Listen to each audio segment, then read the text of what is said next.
मुंगेर में बाल कल्याण समिति की पहल से एक नवजात बच्ची को अपने परिवार से बिछड़ने से उस समय बचाया गया जब बेटे की चाह में छठी संतान भी बच्ची होने पर पिता जबरन दुधमुही बच्ची को उसकी मां से अलग कर बाल कल्याण समिति मुंगेर में देने के लिए गया था। दरअसल आज हम और हमारा समाज कितना ही तरक्की क्यों न कर ले, पर आज भी हम दकियानूसी रिवाजों और सोच से ऊपर नहीं उठ पाए हैं। जबकि देश की सरकार हो या राज्य सरकार, बेटा बेटी एक समान का नारा लगा रही है। बावजूद इसके लोग अभी भी बेटा बेटी में फर्क कर रहे हैं।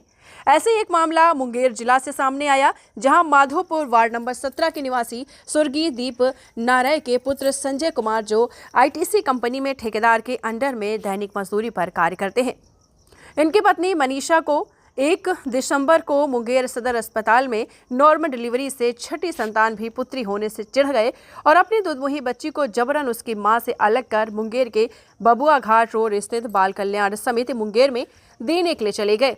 और वहां पहुंचकर सीडब्ल्यूसी के सदस्यों पर इन्होंने पूरा दबाव बनाया कि बाल कल्याण समिति उनकी बच्ची को अपने पास रख ले।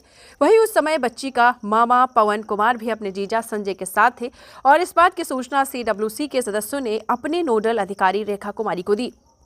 सूचना मिलते ही नोडल अधिकारी रेखा कुमारी ने इस मामले में संज्ञान लेते हुए दोनों व्यक्ति को अपने कार्यालय बुलाकर उसकी काउंसलिंग कर उसे समझाया बुझाया, जिसके बाद वो व्यक्ति अपनी बच्ची को अपने पास रखने के लिए तैयार हुआ। जिसके बाद नोडल अधिकारी रेखा कुमारी ने उसे बांध पत्र बढ़वाया और उसके बाद अपनी सेविका को उस बच्ची की निगरानी करने का निर्देश दिया, जिससे कि उक्त परिवार उस बच्ची का भरण पोषण सही से कर सके। देखिए, ये सब दकियानूसी बातें हैं।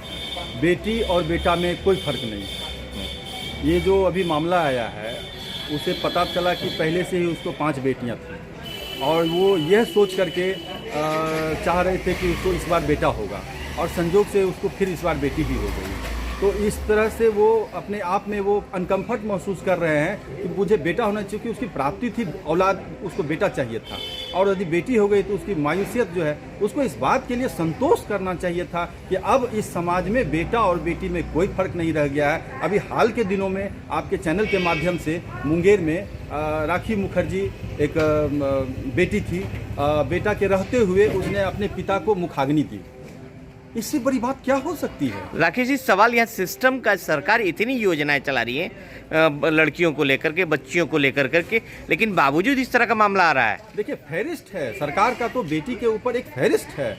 जो योजनाएं हैं, यदि उसको सही ढंग से उसका लालन पालन किया जाए, उसको सही ढंग से संचालित किया जाए, तो बेटा और बेटी में कहीं कोई फर्क नहीं है। बल्कि बेटा तो 0 पर आउट होगा, बेटियों को तो बहुत सारा तोहफा भी है सरकार की तरफ से और बहुत सारी योजनाएं हैं। अस्पताल में हुआ, यदि उसको वहाँ जाना था तो अस्पताल में भी पालने की व्यवस्था थी, वहाँ भी वो इसको छोड़ सकते थे। ये इस तरह की बात आना कहीं ना कहीं सरकार की योजनाओं पे सवाल खड़ा करता है। सरकार की योजनाओं पर भी सवाल खड़ा करता है और स्वास्थ्य के महकमे पर भी इस पर बहुत बड़ा विषय है, जांच का विषय है। नहीं तो कहीं ना कहीं ये तो लग रहा है कि सरकार सिस्टम जो जितनी योजनाएं चला रही है वो इम्प्लीमेंट नहीं हो पा रही, तब तो ये बातें सामने आ रही है। निश्चित रूप से इम्प्लीमेंट होना चाहिए। ये नहीं हो रहा है, जिसके कारण ये दर बदर की ठोकरें खा रहे हैं या उसको समझ में प्रॉब्लम है जी कर करके। देखिए, सोच को, अपनी सोच को बदलना होगा। बेटा हो या बेटी हो, एक समान नज़रिए से देखा जाना चाहिए। हम जो है, अब जो काम जो है, लड़कियां जो है हर क्षेत्र में आगे आ रही है, चाहे कोई भी क्षेत्र ले लीजिए, किसी में पीछे नहीं है।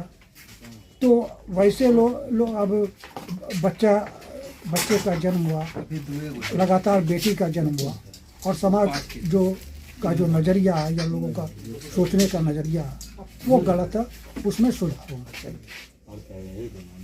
और ये जवाबदेही जो है सरकार के साथ साथ समाज की।